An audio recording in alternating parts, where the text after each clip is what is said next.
Bonjour à tous et bienvenue dans cette nouvelle vidéo. Le thème d'aujourd'hui sera l'ouverture d'un sans atout. Alors en gros dans le CEF, qu'est-ce que ça veut dire d'ouvrir d'un sans atout?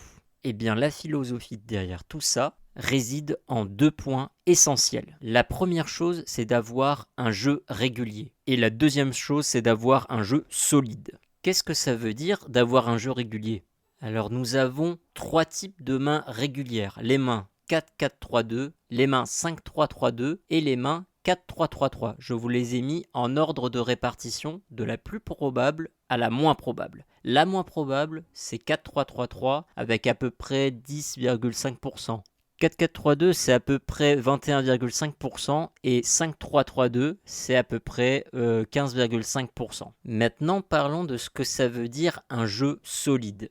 Qu'est-ce que ça veut dire? Ça veut dire que j'ai un jeu suffisamment fort pour pouvoir tenir l'ensemble des couleurs de façon uniforme.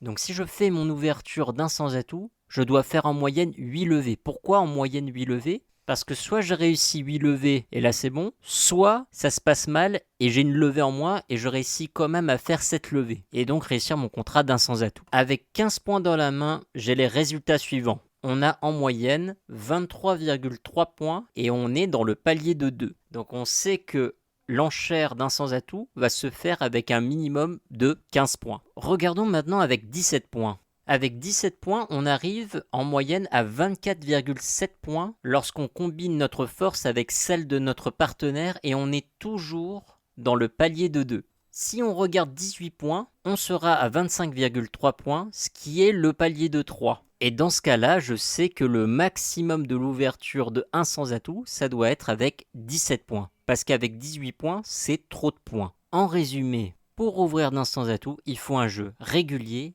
et uniformément fort. Et nous avons établi l'ouverture d'un sans atout entre 15 et 17 points. On peut aussi notifier une chose très intéressante, c'est qu'on peut définir exactement 3 zones entre 12 et 19 points pour l'ouverture au palier de 1. La première zone entre 12 et 14 points, la seconde zone entre 15 et 17 points, et la troisième zone entre 18 et 19 points.